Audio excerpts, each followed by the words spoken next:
A little while ago, I got sent a Beat Saber video that completely blew me away. It was of a 5-year-old girl playing Beat Saber. And you may be thinking, "Ah, that's so cute." But you're wrong. This isn't any ordinary 5-year-old girl. She was really good at Beat Saber. Like, really good. Like, look at these skills.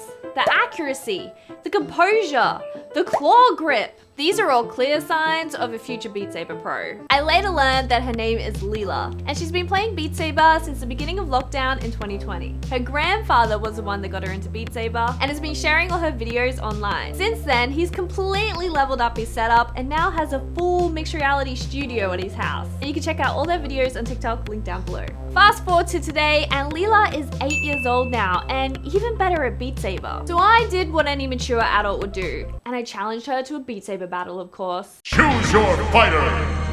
Now, I couldn't just pick any old song. For starters, it has to be copyright free. Secondly, it has to be challenging but achievable. And thirdly, it has to be fun. So that's why I challenged her to Final Boss Chan. But you might be thinking, but Naysy, can you even beat Final Boss Chan? And the answer is no. I'm saving that for a future video. So today we're playing on hard difficulty. So a lot of people are very kind and say how good I am at Beat Saber, but the reality is my accuracy sucks. And I've seen Leela's gameplay and her accuracy is top notch, and she's only 8 years old. I'm kind of nervous that I won't win this one, but there's only one way to find out. Let's go.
score of 769, 503, which means I'm pretty sure I lost, which I'm A-okay with. Leela is so good at this game. I literally did not think I was gonna beat her. So thank you so much, Leela, for collaborating with me on this video. And please write some lovely, encouraging comments for Leela down below so she can read them. Because one day I'd love to see Leela on these leaderboards, and I think it's very likely to happen. So please give us some love. Thanks for watching, and I'll see you next time.